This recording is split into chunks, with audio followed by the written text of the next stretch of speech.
wishes on satellites. Used to stay up at night, hoping one day that the stars would align.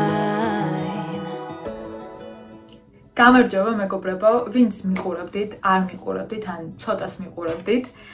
სანამ ვიდეოს დავიწყებ და მინდოდა მეთქვა სად გავქრით, თუმცა შეიძლება საერთოდ ვერ შემჩნიეთ, იმიტომ რომ არ უყურებდით ვიდეოებს.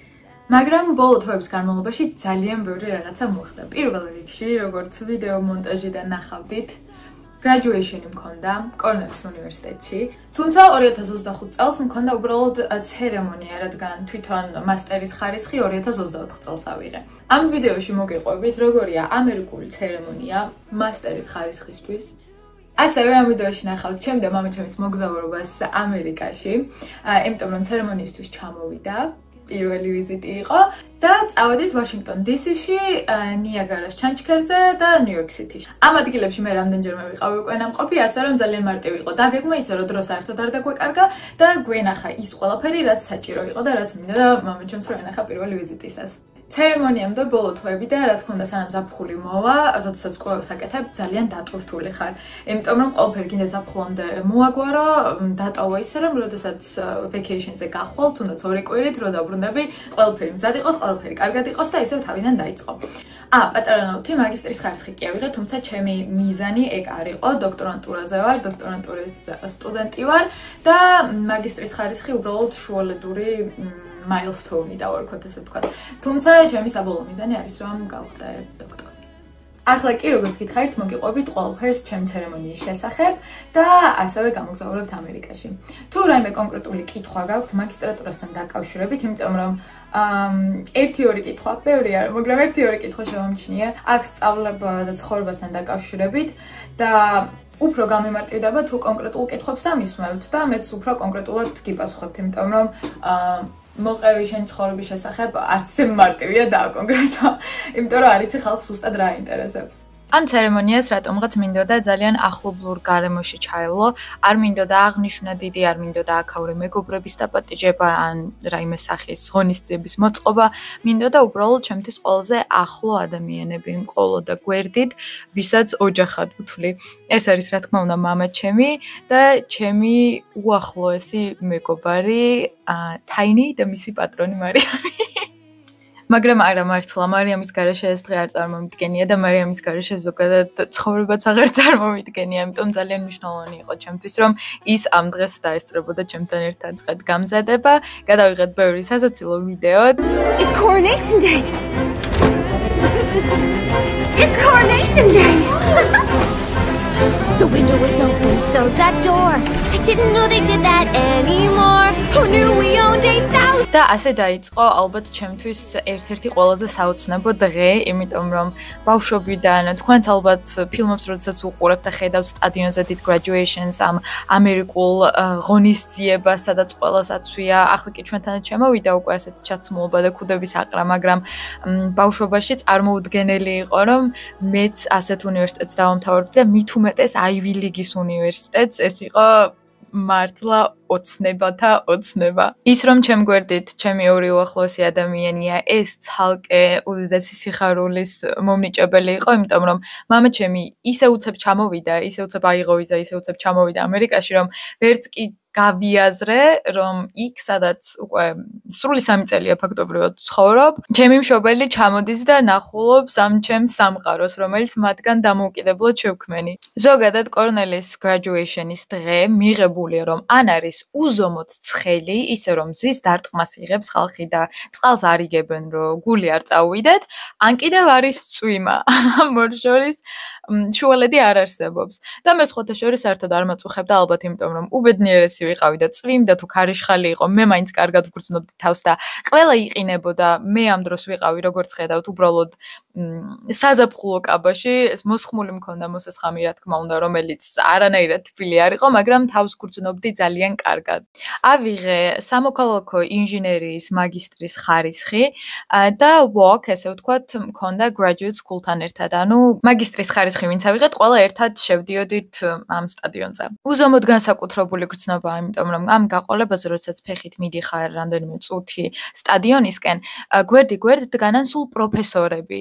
ანუ შენი ფაკულტეტის, შენი დეპარტამენტის, შენი საგნის პროფესორები, რომლებიც სტაჟს გიკრავენ და გეუბნებიან რომ ძალიან მაგარი ხარ, შენ ეს შეძელი, რომ ამაყობენ შენი და ასე შემდეგ და აი საოცრება იყო, ეგ არ ვიცოდი რომ იმას ეხდება ხოლმე და ასე რომ სიურპრიზიც იყო ერთგვარი.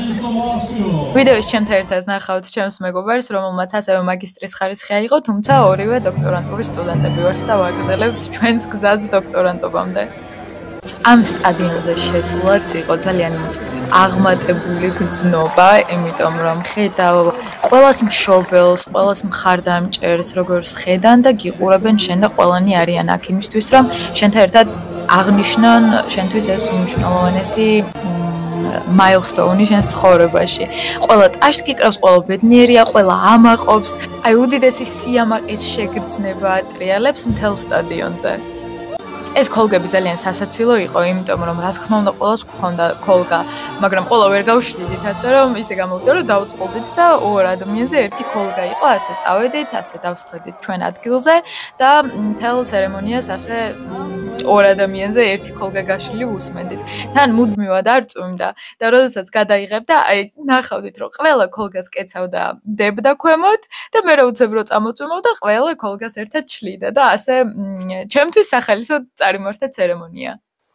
იქით-აქეთ იყურები, ხელს უქნევ, ვცდილობ რომ შენები დაინახო, მე ვერ ხედავდი, მაგრამ ისინი მხედავდნენ და მიიღებდნენ სურათებს და ვიდეოებს. გვერდი ხედები, იმიტომ რომ ჩემმა რამდენიმე მეგობარმა დოქტორის ხარისხი აიღო და ჩემ გვერდზე ისხდნენ. უსმენ პროფესორებს, რომლებიც ისე გელაპარაკებიან, რომ სულ რომ არ გრძნობდეს სიამაყეს, იმ მომენტში იგრძნობ. იმ მომენტში მიხვდები, რომ რაღაცა შენთვის და შენი ცხოვრებისთვის ღირებული გააკეთე. ძალიან დიდი ერთიანობის შეგრძნებაა. და ის სიტყვები რომლებსაც დეკანი ამბობს, რომ ჩემთვის მონიჭებული ძალით მე განიჭებთ მაგისტრის ხარისხს, ნუ ესეც ძალიან ემოციური იყო. და რა თქმა უნდა, ჩვენი კორნელის ჰიმნი. ცერემონიის დასრულების შემდეგ, რა თქმა უნდა, ფოტოები გადავიღეთ, თუმცა ისეთი წვიმა დაიწყო, შტორმი იყო ჩვეულებრივი, თაინის ძალიან შესწივდა და რა თქმა უნდა, სახლში წავედით. გზად ცხელი შოკოლადები ავიღეთ, თორემ მართლა ყველა გაყინული იყო. მე კიდევ ისე ვერაფერს ვგრძნობდი. საღამოს მექსიკურ რესტორანში წავედით და სანგრევებით აღვნიშნეთ ჩემი graduation-ი. ეს 24 მაისის დღე არის, მამაჩემი კი 21-ში ჩამოვიდა და 21 მაისს, სადაც მე ვცხოვრობ, ისე ნიუ-იორკის შტატში ვცხოვრობ, თუმცა ნიუ-იორკ სიტიში თვითონ არა, ბევრმა არ იცის, რომ ნიუ-იორკ სიტი მთელი ნიუ-იორკი არ არის. ასე რომ მამაჩემის სასაყვანად მჭირდებოდა მანქანა და დილის 8 საათზე ვიქირავე მანქანა, წავედი JFK-ის, ანუ ნიუ-იორკ სიტის მთავარ აეროპორტში. ეს სადღაც 5 საათია ალბათ მანქანაში ყოფნის, შემდეგ ავიყვანე მამაჩემი, პიკ საათში მომიწია მანქანაში ჯდომა, თუმცა წამოვედით ისევ ჩემი სახლისკენ და მოკლედ ისე გამოვიდა, რომ დილის 8 საათიდან საღამოს 11 საათამდე, ანუ ღამის 11 საათამდე მანქანიდან არ გადმოვსულ ვარ. მთელი დღე ვატარებდი მანქანას. თვითონ ეს პრობლემა არ არის, იმიტომ რომ მანქანის ტარებაზე ვგიჟდები და ეს პროცესი სიამოვნებას მანიჭებს, მაგრამ საღამოს, როდესაც უკვე დაბნელდა და გზა საერთოდ არ ჩანდა, ისეთი საშინელება იყო ტარება, იმიტომ რომ წვიმდა საოცრად, მართლა შტორმივით წვიმდა. აქ ლამპიონები ჰაივეიზე არ აყენია, ანუ გზა არ არის განათებული, მხოლოდ შენი ფარებით რასაც გინათებ, ის ჩანს. რა თქმა უნდა, ამ წვიმაში და ამ უკუნოდ სიბნელეში ეს ჩემი მანქანის ფარები რა უნდა გაენათებინა ისეთი. და ამ ყველაფერთან ერთად სწრაფად დადიხარ, იმიტომ რომ ტრასაა და ახლა ვერ იზოზინებ, თან სახლში ხარ მისასვლელი. მოკლედ, ეგ იყო ალბათ ყველაზე ექსტრემალური кейსი, როცა კი მანქანა მიტარებია და რა თქმა უნდა, ამდენი ხანით მანქანაში არ მჭდარ და არ მიტარებია, თუმცა ყველაფერი კარგად დასრულდა, რაც მთავარია და მაგასთან დამატებით მე ძალიან მიხარია, რომ ეს გამოცდილებაც შემიძლია under my belt მქონდეს. ჩემი graduation-ის შემდეგ კი წავედით ნიაგარას ჩანჩქერზე, რომელიც ჩემთან ახლოს არის, ასე ვთქვათ, 3-4 საათის გზაზე, გააჩნია traffic-ს და მივედით თუ არა, რა თქმა უნდა, ეგრევე გემისკენ წავედით, იმიტომ რომ ეს გემი არის მთავარი რამ რაც უნდა გააკეთო ნიაგარას ჩანჩქერზე, იმიტომ რომ მიყავ როგორც ამერიკის მხარეზე არსებულ ჩანჩქერთან, ასევე კანადის მხარეზე არსებულ ჩანჩქერთან. თუმცა ვიდეო მინდა გაჩვენოთ, რომელიც არის გადაღებული 2022 წელს, როცა ნამდვილად ჩანჩქერის პრეზენტაცია. და მოგზაურობას ვაგრძელებთ ვაშინგტონ DC-ში. ალბათ ყველაზე მოწესრიგებული, სუფთა, ფეხით მოსიარულეებისთვის კომფორტული, დალაგებული ქალაქია ამერიკაში. აქამდე რამდენჯერმე ვიყავი ნამყოფი DC-ში, ამიტომ სასტუმრო სადგომდებორობა გამოცდილების მიხედვით ავარჩია და თვითონ სასტუმროსაც დიდხანს ვეძებდი, რადგანაც რა თქმა უნდა ძალიან სუფთა, მოხდენილი და კომფორტული სასტუმრო მინდოდა. არჩევანი ამ ისტორიულ მორისონ კლარკის ინზე შევარჩია და სახელსაც დაგიტოვებთ თუ ვინმეს დაგაინტერესებთ. 1864 წელს არის აშენებული და ვიქტორიანული ერის ელემენტები აქვს, თუმცა თანამედროვე სასტუმროა. საღამოს თეთრ სახლთან გავისეირნეთ და ოთახში პიცით დავუბრუნდით, ასე დავასრულეთ დღე. მეორე დღეს დილით ადრევე წავედით იტალიური კაფესკენ. შეიძლება ჩემი წინა ვიდეოებიდან გეცნოთ, რადგან ზამთარში რომ ვიყავი DC-ში, მაშინ აღმოვაჩინე და შევიყვარა ეს კაფე. ვთქვი რომ აუცილებლად დავუბრუნდებოდი და აი აქ ვარ. კაფე ევროპული საათებით ფუნქციონირებს, ამზადებს მხოლოდ გარკვეული სახის ტკბილეულს და ყველაფერი აქვს უგემრიელესი. მთელი კაფე კი მიძღვნილია მეპატრონის ძაღლისადმი, რომელიც უზომოყვარებია, ყველგან მასთან ერთად მოგზაურობდა. კაფე კი ძაღლებისადმი უდიდესი სიყვარულით აგრძელებს მუშაობას. შემდეგ ისევ თეთრ სახლს გავუარეთ და დავიძერით მონუმენტისკენ. აქვე დავურთავ რუკას, სადაც აღნიშნულია ფაქტობრივად ყველაფერი, რაც DC-ში უნდა ნახოთ და მინდა გაჩვენოთ, რომ ეს ყველაფერი ერთი ხაზის გაყოლებით არის ჩამწკრივებული, რასაც ფეხითაც მარტივად დაათვალიერებთ. მე თუ მკითხავთ, DC-ისთვის 3 სრული დღე საკმარისია. მუზეუმებში შესვლიდან, კოსმოსის მუზეუმის თითოეული როვერის დათვალიერებიდან, კაპიტოლში ტურის აღების ჩათვლით, თუმცა თუ მაინც და მაინც თითოეულ ძვალს უნდა შეხედოთ ისტორიის მუზეუმში, მაშინ მეტი დრო დაგჭირდებათ ნამდვილად. მონუმენტსა და ლინკოლნის მემორიალს შორის არსებული პარკი არის ძალიან წყნარი და გაშლილი ადგილი. უამრავი ფილმიდან შეიძლება გეცნოთ ეს ადგილები. ჩემთვის განსაკუთრებით კი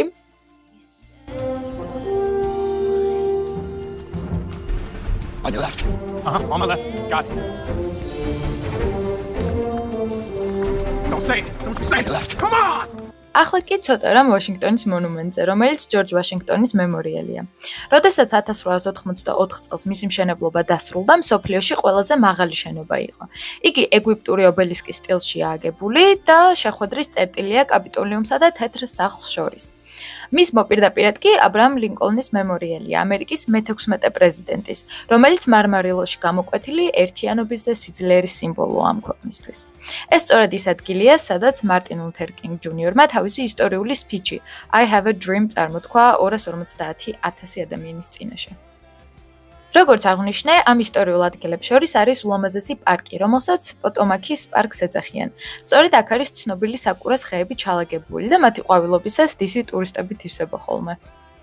აი, ყველაფერი რისი ნახვაც DC-ში გენდომებათ ამ ხაზზეა ჩალაგებული. თუმცა ზოოპარკის სტუმრობაც არ უნდა დაგავიწყდეთ, რადგან DC-ის ზოოპარკს შავ-თეთრი პანდები, ორანგუტანგები და გორილები ყავს, იშვიათ გარემოში, რასაც შემდეგ ვიდეოში მოგიყვებით. ახლა კი ნახეთ, შესასვენებლად ჩამოვსხედით და ყვავს გავუმასპინძლდით, რომელიც ძაღლებზე უფრო გაწვრთნილი იყო საკვების დაჭერაში. შეხვედრამდე მეგობრებო და გახსოვდეთ, რომ ოცნებები აუცილებლად ხდება.